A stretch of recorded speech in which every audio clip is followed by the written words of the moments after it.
I often think about our founders, our founders who knew tyranny. And we had some great ones right here in the 5th District.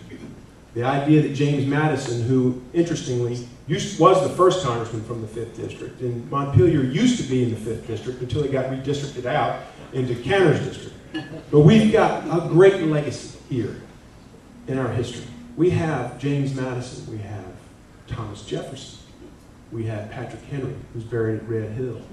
We have a profound history and an understanding of the sacrifices of our founders that made this country great. And boy, didn't they do a fantastic job in putting together a Constitution that has protected us for the last 200 plus years.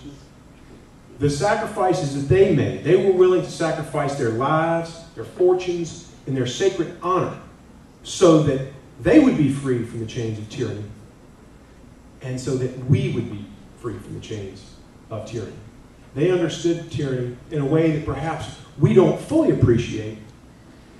But if we don't stop what's going on now, we're headed in that direction. And I think that is what is driving the enthusiasm in this race. You know, I think it's imperative that we get back to our founding principles of limited government, free markets, and individual liberty. Those are the things that made this country great. And people understand that, and that's what this election is about.